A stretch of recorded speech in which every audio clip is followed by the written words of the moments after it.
Hi guys, narito ang ika-42 kabanata ng pagbalik sa nakaraan ng makapangyarihang mandirigma at strategies. Tara at simulan na natin ang kwento.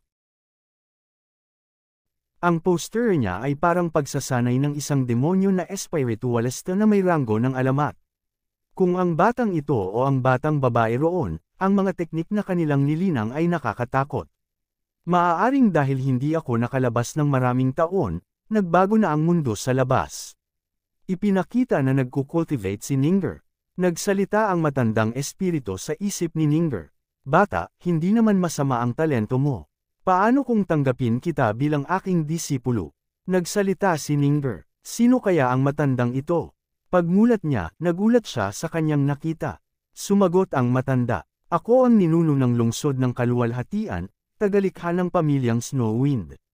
Nagpakilala ang matanda. Ako si Yeyan. Nagulat si Ninger sa kanyang narinig. Panginoong tagapagtatag. Gumalang si Ninger sa matanda. Siya Ninger ng pamilyang Winged Dragon, nagbibigay galang sa Panginoong tagapagtatag. Hindi masama, hindi masama. Karapat-dapat kang turuan. Nasa banal na hangganan na ito ng langit ng daan-daang taon. Nagtataka ako kung ano na ang hitsura ng mundo sa labas. Sumagot si Ninger. Ang lungsod ng kaluwalhatian ay itinuturing pa ring ligtas sa ngayon, Panginoong tagapagtatag. Oo, ilang demonyo na espiritualista na may ranggo ng alamat ang nagbabantay sa lungsod ng kaluwalhatian sa ngayon. Mayroon lamang isang demonyo na espiritualista na may ranggo ng alamat. Si Panginoong Yemo. Nakikinig lang ang matanda sa sinasabi ni Ninger. Paano nangyari iyon? Nagtanong si Ninger. May problema ba? Sa isip ng matanda. Ang mga batang ito ay may napakalakas na mga teknik sa paglilinang. Paano na lang mayroon lamang isang demonyo na espiritualista na may ranggo ng alamat? Wala, bata, ibigay mo sa akin ang iyong teknik sa paglilinang para makita ko. Sino ang nakakaalam, baka matulungan kita. Hinihintay ng matanda ang sagot ni Ninger. Ang ginagamit kong teknik sa paglilinang ngayon, ano po kasi? Ano ang problema? Maggalang po sa Panginoong tagapagtatag. Ang teknik sa paglilinang na aking ginagawa ay tinatawag na Lightning Dragon Cultivation Technique. Ibinigay ito sa akin ng isang kaibigan, nang walang pahintulot ng kaibigan na iyon. Gumalang ulit si Ninger. Natatakot po akong hindi ko masasabi sa Panginoong tagapagtatag ang tungkol sa teknik na iyon sa paglilinang. Hindi. Gusto ko lang tingnan ang teknik sa paglilinang. Hindi ko ito ninanakaw o ibibigay sa iba. Pero, paano kaya ito? Magpapalitan tayo. Hayaan mong tingnan ko ang Lightning Dragon Cultivation Technique. At magbibigay ako ng 10 napakasiglang teknik sa paglilinang. Sumigaw ang ating bida. Ikaw, matandang unggoy. Nagulat ang matanda pati na rin si Ninger. Nagsalita si Ninger. Niali, bakit ka nakakapagsalita sa loob ng ulo ko?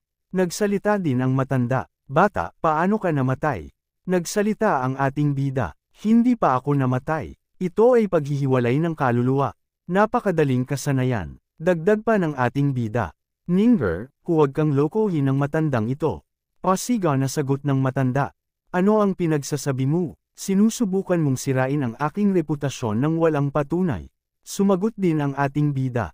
Gusto mong gamitin ang mga sirang teknik na ito sa paglilinang para ipalit sa Lightning Dragon Technique. At tinatawag mo pa rin ang iyong sarili na ninuno ng lungsod ng kaluwalhatian. Talagang niloloko mo ang isang inosenteng batang babae. Nagulat si Ninger sa kanyang mga naririnig. Napatingin ito sa gilid. Namatay na ako. Wala akong pakialam sa iyong teknik sa paglilinang. Bukod pa rito, nagsisinungaling ka sa iyong mga teknik sa paglilinang. Nagsalita ulit ang ating bida. Wala kang pakialam. Ano ang ginagawa mo kanina? Gusto ko lang tulungan siya, tinitingnan kung may kulang sa kanyang teknik sa paglilinang. Anong sinungaling? Ano ang makikita mo? Pero, hindi imposible na hayaan kang makita ito. Ikaw, batang pasaway. Ano ang gusto mo? Magsalita ka na lang. Talagang karapat-dapat kang maging isa sa mga tagapagtatag ng lungsod ng kaluwalhatian.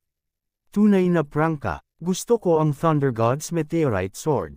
Hindi, talagang desidido. Thunder God's Meteorite Sword. Kung ganon, kalimutan na lang natin. Teka, paano mo nalaman na nandito ang Thunder God's Meteorite Sword? Ang pamilyang Heavenly Marks ay naipasa ng napakatagal na panahon. Alam ko pa nga ang maraming bagay na hindi alam ng ninunong tagapagtatag na si Yuyen. Ikaw, batang pasaway, sinasabi ko sa iyo, ang Thunder God's Meteorite Sword ay hindi laruan. Kahit nahayaan kitang kunin ito, hindi mo ito makontrol. Iyan ay isang espada na pumatay ng maraming demonyo. Puno ito ng nakamamatay na aura. Ito ay isang nakamamatay na armas. Nagpaliwanag ang matanda. Noong panahong iyon, nang kami ay 5 demonyo na espiritualista na may ranggo ng alamat, si Sheng Mu lamang ang nakagamit ng espada. Nagsalita ang ating bida habang nakangiti. Maaaring hindi na ganoon kung dadalhin ako ng Panginoong tagapagtatag sa Thunder God's Meteorite Sword. Makokontrol ko ito. Natigilan ang matanda pati na rin si Ninger sa sinabi ng ating bida. Huwag kang magbiro sa iyong kapangyarihan. Hindi mo ito makontrol. Kung hindi ka mag-iingat, maaari kang mapatay ng baliktad nito. Napahinga ng malalim ang ating bida. Wala ka talagang tiwala sa akin. Dagdag pa ng ating bida. Kung ganoon, magtaya tayo. Taya, sa isip ng matanda, ang batang ito, paano siya naging ganito katiwala noon? Namatay si Shenmue dahil sa baliktad ng Thunder God's Meteorite Sword. Siya ay isang demonyo na espiritualista na may ranggo ng alamat. Dagdag pa ng matanda sa kanyang iniisip. Pero ang batang ito, tinawag siyang Nieli ng batang babae kanina. Nagbibigay sa akin ng kakaibang pakiramdam si Nieli. Kung magagamit niya ang banal na armas na ito, magiging magandang tanda ito para sa lungsod ng kaluwalhatian. Nagsalita na ang matanda. Kung ganoon, ano ang taya? Kung makontrol ko ang Thunder God's Meteorite Sword, susundin ako ng Panginoong tagapagtatag na si Yayan mula ngayon. Dagdag pa ng ating bida, habang umuusok na ang ilong ng matanda sa galit. Kung mabibigo ako, ibibigay ko sa iyo ang Lightning Dragon Cultivation Technique. Nagsalita ang matanda, ang bastos mo, ano ang sinasabi mo? Tinuro ng matandang ating bida habang nagsalita ito. Gusto mo ako, ang tagapagtatag, na sundin ka. Nakikinig lang ang ating bida. Hindi ka naniniwala sa akin, pero natatakot kang matalo. Ibig sabihin ba ay wala ng ibang paraan? Huwag mong subukang lokohin ako. Hindi ako ganoon kadali. Nag-isip ang matanda. Sinusubukan akong asarin. Ehem. Nagsalita ang matanda. Maaaring magtaya tayo, pero kailangang baguhin ang taya. Nagsalita ang ating bida. Babaguhin sa ano? Bigyan mo ako ng pagkakataon para sa Lightning Dragon Technique at dadalhin kita sa Thunder God's Meteorite Sword. Dagdag pa ng matanda. Kung hindi mo makontrol ang Thunder God's Meteorite Sword, kailangan mong hayaan akong tingnan ang iyong teknik sa paglilinang. Nakikinig lang ang ating bida. Nag-isip ng sandali ang ating bida. Tinanong ng ating bida si Ninger. Sumasang-ayon ka bang ibigay kay Panginoong tagapagtatag na si Yayan ang chant? Napalingan ng matanda kay Ninger. Sumagot si Ninger. Ikaw ang nagbigay sa akin ng teknik.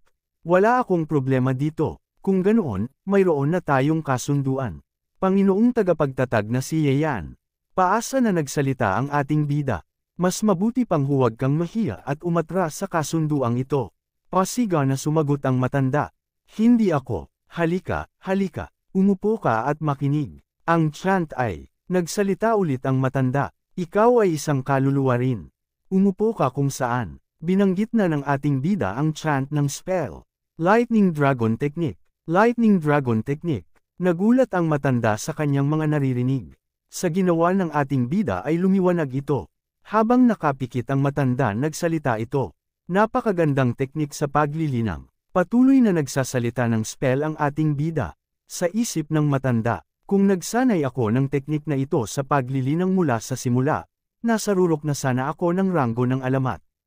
Habang nakapikit ang matanda nagsalita na ang ating bida. Tapos na ako. Hindi makapaniwala ang matanda na may ganitong cultivating technique. Parang pinagtaksilan siya ng panahon. Sa isip ng matanda, ang mundo ay may ganitong napakagandang teknik. Walang mali dito, hindi ako makapangitan ng anumang kapintasan.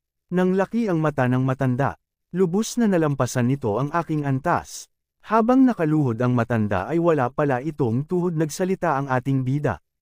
Ano ang problema? Maaari mo na ba kaming dalhin ngayon? Bumalik na sa pagkakatayo ang matanda. Fair na, namamangha ang ating bida sa kanyang mga nakikita. Habang merong puting rabbit sa kanyang likuran na nakatingin sa kanya. Tinawag ng ating bida si Ninger. Tinawag din ni Ningber ang ating bida. Naalala ni Ningber ang binigay niya na red jade sa ating bida. Nakapikit si Ningber habang nag-iisip.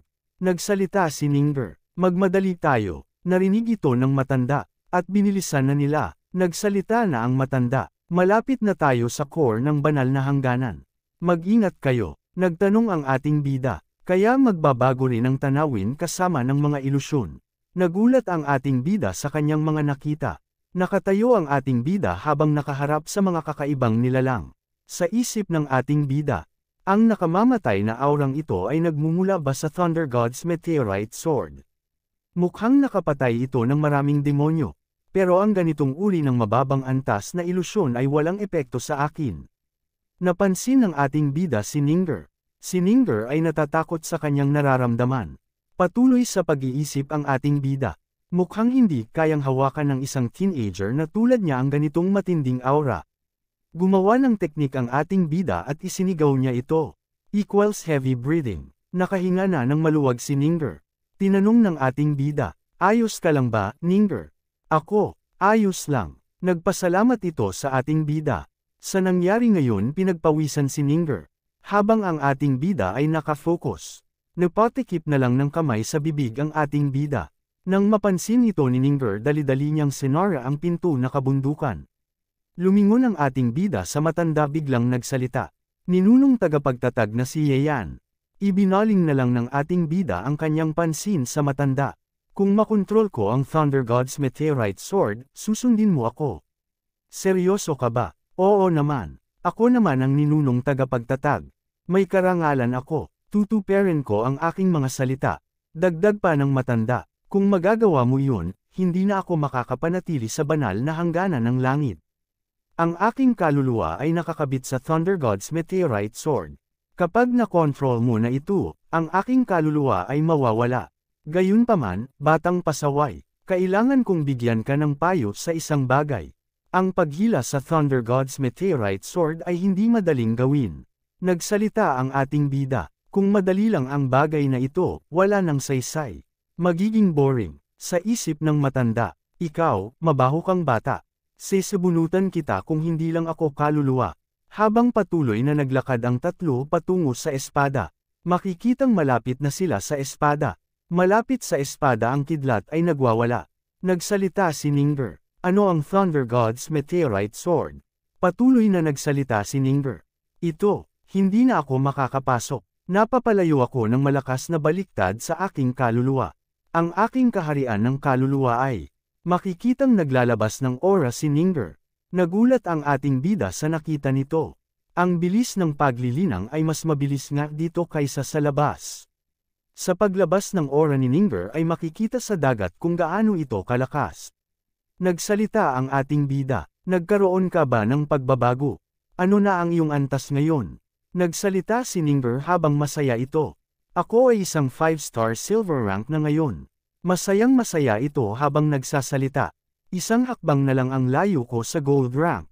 Ang sarap ng pakiramdam. Congratulations, Ningber. Sa isip ng ating bida, may sapat na siya ngayong lakas para baguhin ang kanyang sariling kapalaran. Nagsalita ang ating bida, naglinis ako ng isang demonyo na espiritu para sa iyo. Nagsalita din ang matanda, ano iyon? Binigay na ng ating bida. Narito, makipagsama ka sa demonyo na ito na espiritu. Ipinaliwanag ng ating bida kung ano ito. Wind Lightning Attribute Heavenly Lightning Sparrow. Isang demonyo na espiritu na may antas ng Diyos na paglago. Nagulat ang matanda sa kanyang narinig. Batang pasaway, talagang nakakuha ka ng Heavenly Lightning Sparrow. Pero ano ang ibig sabihin ng antas ng Diyos na paglago? Hindi ko sasabihin sa iyo. Tumawa ang ating bida. Nagtampo ang matanda, okay lang. Nagpasalamat si Ningber sa ating bida. Habang masayang tinanggap ng ating bida ang pasasalamat. Pinagsama sa iyong Lightning Dragon. Teknik sa paglilinang at Heavenly Lightning Sparrow. Natatakot ako na baka hindi na ako ang kalaban mo. Makipagsama ka agad dito. Ibinaling na ang pansin ng ating bida sa espada. Susunod ay, sa isip ng matanda, talaga bang mahuhugot ni Nieli ang Thunder God's Meteorite Sword? Kahit na siya ay isang demonyo lamang na espiritualista na may ranggo ng pilak. Mayroon siyang iba't ibang mga teknik sa paglilinang at mga hindi pa naririnig na mga pamamaraan. Patuloy na lumalapit ang ating bida sa espada habang pinagmamasdan lang ito ng matanda. Nagwawala ng kidlat. Ipinakita na ang espada. Ang ating bida ay napansin na ito. May papalapit sa ating bida na pangil na gawa sa aura. Sa isip ng ating bida. Napakakatakot na nakamamatay na aura. Ang sabi ng matanda, ang aurang ito, kahit na ang isang tao mula sa Black Gold rank ay mababaliw dito. Makikita ang lalaki ng hampas ng tubig sa denaryanan ng ating bida. Ang ating bida ay gumamit ng skill na wala ito. Naging seryoso ang matanda. Mayroon pa nga siyang Shadow Devil Demon Spirit. Akala ko ay wala na ang mga iyon. Kaya pala siya sobrang tiwala. Naghanda siya, habang papasugod na ang ating bida. Ngumiti lamang ito. Nagdash ito ng napakabilis. Makikita ang dinaanan ng ating bida. Tumigil na ang ating bida. Tumayo siya sa harap ng espada. Habang pinagmamasdan niya ito ng mabuti. Dahan-dahan siyang lumapit. Nararamdaman niya ang puwersa. May kidlat na may mukha ang papalapit sa kanya. Tumagos lang ito sa ating bida. Ang aura ng espada ay sumasalakay sa aking kaharian ng kaluluwa. Naglalabas ito ng presyon ng demonyo. Nagseryoso ang ating bida. Subukan mo ako. Pagbabago. Dahan-daang umuupo ang ating bida. Nagsimula na siyang mag-cultivate sa harap ng espada. Habang nagko-cultivate ang ating bida, lumalakas ang bugzo ng kidlat. Sinusubukan ng ating bida na kumonekta sa espada. Ipinakita ang mga imahe ng kidlat na kulay puti. Nagsalita ang matanda. Kukuha ng mga spurt ang kanyang ulo. Naghahanap ba siya ng kamatayan? At dito nagtatapos ang kabanata. Maraming salamat po.